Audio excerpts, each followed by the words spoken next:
en la Franja de Gaza. Para Israel no es grave porque el poder de Israel es infinitamente superior al que puede tener el grupo yihadista en la Franja de Gaza. Pero si a eso se le suma Hezbollah en el Líbano y tuviera que invadir el Líbano o atacar el Líbano, podría complicarse, en especial porque hay instalaciones y bases y soldados iraníes y gente de inteligencia de Irán en Siria, que todavía está en una situación precaria. Si bien las acciones militares casi desaparecieron, no desaparecieron del todo. Lo que podría pasar que si hubiera una guerra entre Hezbollah y en el Líbano, recuerden que no es el Líbano que hace la guerra, es un grupo dentro del Líbano, es una cosa insólita. Pero es así, el grupo Hezbollah es un estado dentro de un estado. Si ellos actuaran masivamente, podría afectar el conflicto en Siria y se podría activar la guerra en Siria. El tema es que ahí está Rusia, está Irán, y ahí podría haber un poco más de expansión del conflicto. Yo no lo veo por ahora, porque fue muy inteligente la política de Israel. Ellos recibieron unos supuestos cohetes lanzados desde el Líbano, pero no han respondido todavía, por lo menos yo no me enteré que lo hicieran. Cuidado que muchas de las noticias que se escuchan no son ciertas, ¿eh? Y Ah, hay mucha noticia falsa, pues es una guerra de propaganda también. A mí me parece que de todas las campañas militares israelíes contra los palestinos y contra Hezbollah, esta es la más prudente. Son conscientes de que hay que caminar con pie de plomo, muy despacito y con mucho cuidado, porque se puede desmadrar todo. Recordemos que hay una situación de tensión en Medio Oriente que se produce con la avanzada de Irán como potencia regional.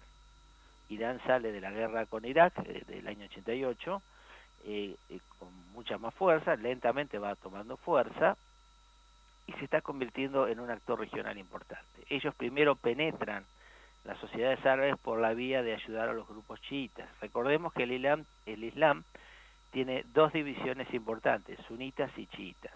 La minoritaria, la chiita, es mayoritaria en Irán y la sunita es mayoritaria en todos los demás países árabes. Por ahí ellos se metían.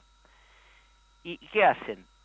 Buscan influenciar, cuando hay un conflicto participan, mandan armas, entrenamiento, eventualmente personal, como hicieron en Yemen, donde apoyó a las milicias hutis contra el gobierno de Saleh, y participa en el conflicto de Siria apoyando a Bashar al-Assad.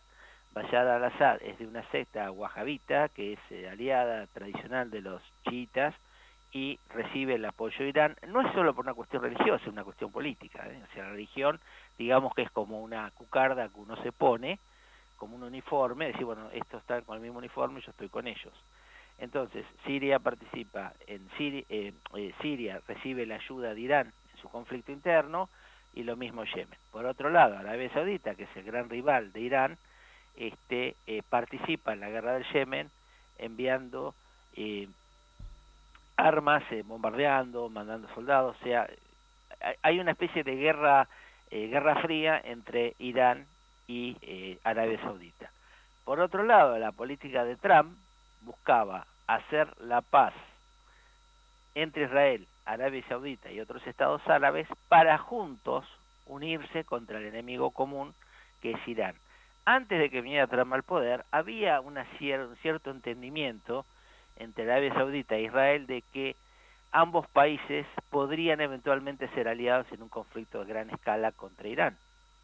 De hecho, es Arabia Saudita, más que Israel, el que quería que Estados Unidos bombardeara a Irán cuando avanzó hace unos años, durante el gobierno Obama, en su plan nuclear. Es un viejo, es un viejo deseo de Irán tener armas nucleares para poder estar en paridad con Israel, que sí tiene armas nucleares. Es el único país en la zona que tiene armas nucleares. Entonces, en ese contexto geopolítico regional, cualquier chispa que pueda pasar dentro de Israel, entre los palestinos y los israelíes, puede estallar más allá de la frontera de Israel. Ese es el peligro que podría pasar. Ahora bien, esta alianza que no es una alianza, sino que es un acuerdo de paz, un reconocimiento mutuo, algo que permitiría fluir el comercio y avanzar en una normalización de relaciones entre Arabia Saudita, Qatar y Emiratos Árabes Unidos y Israel, podría verse afectado por el conflicto israelí-palestino. ¿Por qué? porque Arabia Saudita es, digamos, el cuidador de los lugares sagrados del Islam fuera de Medio Oriente, fuera de lo que es Jerusalén. Entonces, para Arabia Saudita, que es casi un estado teocrático, casi, porque la religión es muy importante en Arabia Saudita, es el principal aliado de la monarquía, no se puede permitir que maten a otros musulmanes sunitas a mano de los judíos en este caso. Entonces ellos tienen que tener mucho cuidado en que la alianza que hagan con Israel no puede hacerse a costa de los palestinos, que en realidad se hizo así, pero una cosa es hacer una alianza y otra cosa es apoyarlos cuando ellos están peleando con los palestinos.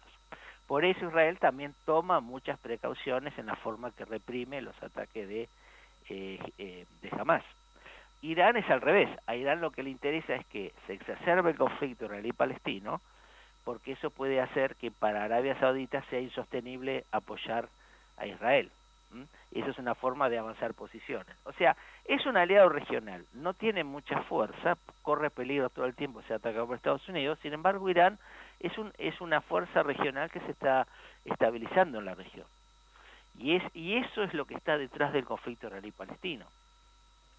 Algunos señalaban, no puedo asegurar lo que sea exactamente así, pero en Israel, no, en el conflicto israelí-palestino nunca hay coincidencias, las cosas suelen tener una consecuencia lógica de algo.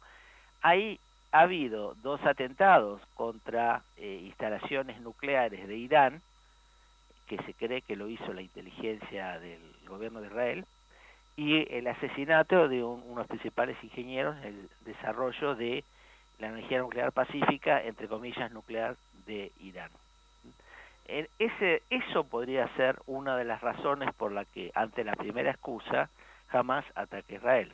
Así que no descarte que haya algo detrás que no conocemos.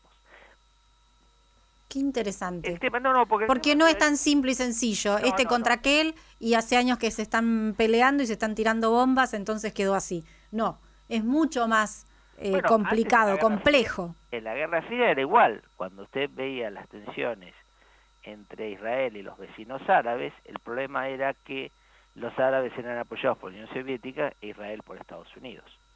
Entonces, eso es una ventaja para Israel porque tiene el Estado más poderoso del mundo apoyándolo, pero es una desventaja, ¿por qué? Porque su conflicto con los palestinos siempre está internacionalizado.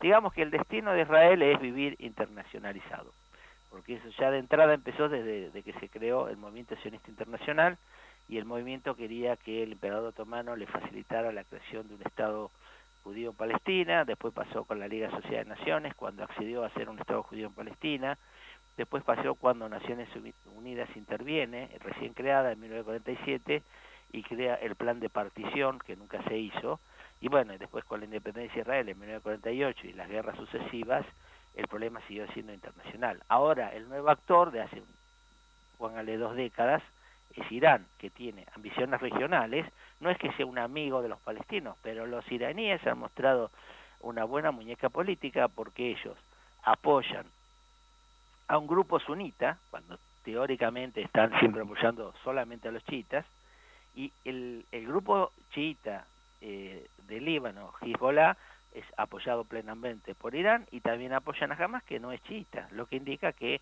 eso de grupo yihadista religioso es relativo. Claro, eso son Más intereses. grupos terroristas que otra cosa. Son Las intereses. estrategias de Hamas son muy crueles con su propia gente, porque ellos provocan ataques para generar represalias. Y Israel ha sido muy inteligente al limitar en lo posible las bajas civiles. Porque lo que Sí, ellos buscan es mostrar los muertos. la semana pasada nos decía que avisaban antes de bombardear cualquier edificio, Sí, y se vio en las redes Al Jazeera, que le habían avisado que iban a destruir el edificio de este medio de comunicación, y se veía cómo salían todos, ¿no? del edificio, porque en 10 minutos iban a volar el sí, edificio. hacen 2 cosas. O llaman por teléfono, cuando pueden hacerlo, dice, bueno, en 3 minutos bombardeamos. Inclusive se está discutiendo ahora cuánto es el plazo razonable para hacerlo. ¿Por qué? Porque de los lugares que atacan salen los misiles. Hay que ser justos en esto, o sea, ellos no atacan cualquier lugar. No es una represalia, atacan lugares donde tienen misiles o donde hay blancos legítimos, por ejemplo, jefes de Hamas, o depósitos de armas, o un instrumento de propaganda, lo que sea. Sí, puntos estratégicos. No, se llama blanco legítimo. Blanco legítimo. Humanitario, o sea, un blanco que es parte de la operación militar. Lo que pasa es que ellos mezclan a propósito, por ejemplo, a veces tiran misiles desde escuelas, claro, para que la represalia venga contra una escuela. Y ahora lo que hace Israel es avisar, mirá que te voy a bombardear ahí, así bombas que... de estruendo, por ejemplo. Las personas saben que cuando estalla una bomba, o sea, ya en esa zona todo el mundo reconoce la diferencia entre una bomba convencional y una bomba de estruendo, y a partir de ahí la gente salta. Me contaban algunos que tienen parientes allá que ya están en refugios, en algunas zonas ya están todos refugiados. ¿Los árabes, dice usted? No, israelí. Sí, Israel tiene un buen sistema de refugios. Ya están todos... Es impresionante. Claro, Sí. ya están todos, y además lamentablemente es muy normal y la estaban pasando mal. No, lógico. Lo que pasa es que igual el daño que hacen esos misiles es mínimo. O sea, la verdad son cohetes ahora tienen más alcance. Aparentemente se han perfeccionado. Básicamente se gastan toda la plata de subsidios que le da la Unión Europea o Estados Unidos para hacer armas. La población la mantienen pobre.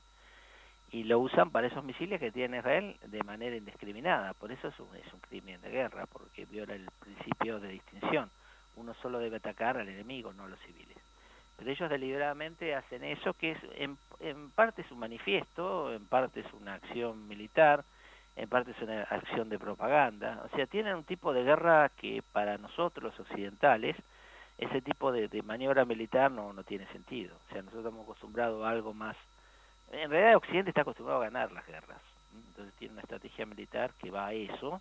Ellos hacen una estrategia militar que es casi un manifiesto, o sea, se sacrifican a sí mismos para avanzar su causa por otro lado. De hecho, la Corte Penal Internacional tiene una causa que inicia Palestina, pero es una causa que uno ve de entrada, que lo que ellos buscan es victimizarse frente a la comunidad internacional y que sirva como presión a Israel. Y son estrategias que, bueno, es medio difícil de aceptar. Además que durante décadas estuvieron con con tácticas terroristas para combatir a los israelíes que no se entienden en Occidente, generan miedo. Además ellos involucran a Occidente en sus atentados terroristas. O sea, los palestinos la verdad son pueblos complicados para tenerles lástima porque yo lo digo siempre, o sea, no es un lugar de víctimas, es un lugar de victimarios. Ahí no hay santos en Medio Oriente, y mucho menos ni en Israel ni en Palestina, son todos victimarios. Y son las estrategias militares que utilizan, son estrategias basadas básicamente en el terrorismo. De hecho, Israel históricamente, tenía la práctica de extremar la represión y la represalia contra cualquier atentado como para que no lo volvieran a hacer. ¿Qué hicieron los palestinos? Se adaptaron a que los israelíes le mataban 10 veces más personas por cada israelí muerto, y bueno, se adaptaron y lo aceptaron, corrieron. Lo más parecido que he visto se ve en la guerra de Vietnam. Pero la guerra de Vietnam era diferente porque eran países con mucha más fuerza, con todas las potencias detrás, era otra cosa. Pero el caso de Israel, en la forma de que tiene que combatir al grupo Hamas, es bastante arduo. Es básicamente atentados terroristas. Pero igual, para los oyentes que no conocen mucho el conflicto israelí-palestino, se puede resumir de esta manera.